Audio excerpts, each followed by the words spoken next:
पुणे स्वारगेटला जी दुर्दैवी घटना घडली आहे ती कुठेही घडू नये यासाठी आम्ही गोंदियाला आमच्या इथं 14 सिक्युरिटी कॅमेरेसोबत आमच्या इथं 15 सिक्युरिटी गार्ड्स आहेत व ते दिवसरात तिथं पाहणी करत असतात.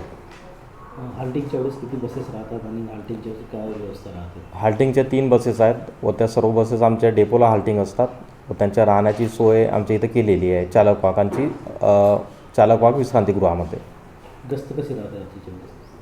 रात्रीला सर्व आमचे जे सिक्युरिटी गार्ड असतात ते संपूर्ण बसस्थानकामध्ये गस्त देत असतात, संपूर्ण परिसरामध्ये ते फिरत असतात. पोलीस पेट्रोलिंग पण कधी कधी येत असते आपल्याकडे? हो, पोलीस पेट्रोलिंग दर दिवशी होत असते. त्यामध्ये दामिनी पथक आणि पोलीस वाहन येऊन ते पाहणी करून नेहमी बसस्थानक सिक्युअर आहे कन्फर्म करून जात असतात. एखादी महिला किंवा मुलगी रात्रीच्या वेळेस आढळल्यास तिला कसं काय आपण ट्रीट करतात? काय व्यवस्था राहते तिच्यासाठी? शेवटची बस निघाल्यानंतर तसं प्रवासी इथं कोणी थांबत नाही, पण जर कोणी इथे असले तर त्यांची पूर्ण इन्क्वायरी करण्यात येते व त्याबद्दलची माहिती आमचे जे कोणी TC किंवा आमचे कर्मचारी असतात ते पोलिसांना माहिती देत असतात.